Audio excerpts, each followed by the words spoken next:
श्री ज्ञानेश्वरी अध्याय क्रमांक 10. पै भय आणि निर्भयता, अहिंसा आणि समता, तुष्टी तप पंडुसुता ओळख तू, आगा दान यश अपकीर्ती, हे जे भाव सर्वत्र दिसती, ते मजची पासुनी होती भूतदत्ताची आठाई. जैसे भूते आहाती सीनानी, तैसेची हे वेगळाले मानी, एक उपजती माझ्या ज्ञानी, एक निनती माते. अर्थ. आणखी अर्जुना, भय व निर्भयता, अहिंसा म्हणजे काया वाचा मनाने कोणत्याही प्राण्याला दुःख न देता सुखच देण्याची प्रवृत्ती, आणि समता म्हणजे सर्व प्राण्यामात्रांना एकसारखे पाहणे, तुष्टी म्हणजे संतोष, तपादिक हे माझे रूप आहे असे जाण.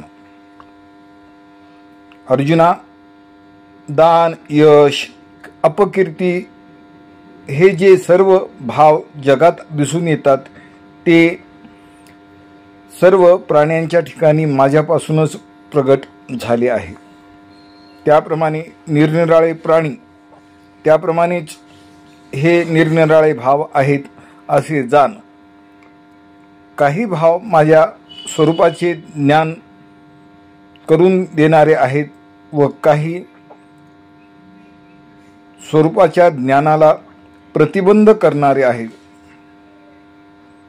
गुढार्थ दीपिका. ज्याप्रमाणे संपूर्ण विकृती रहित अशा पारदर्शक काचेतून काचीमागील वस्तू जशी यथार्थ आहे तशीच दिसून येते, विकृत काचेतून ती विपरीत दिसते. अपारदर्शक काचेतून ती मुळच दिसत नाही.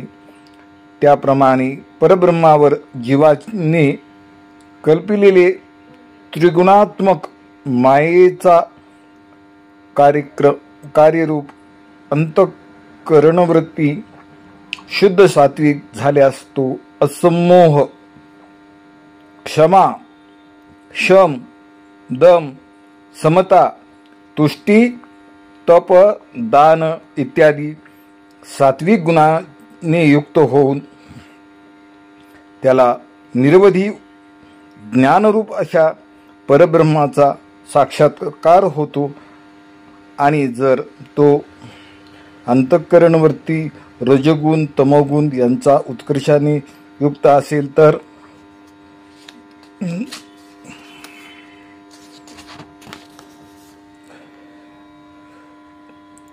परब्रह्माचा प्रत्ययाचा लोप होऊन त्याला परब्रह्म दुःख, भावाभाव, भय, अपकीर्ती इत्यादी विपरीत भावयुक्त जगद्रूप भासू लागले.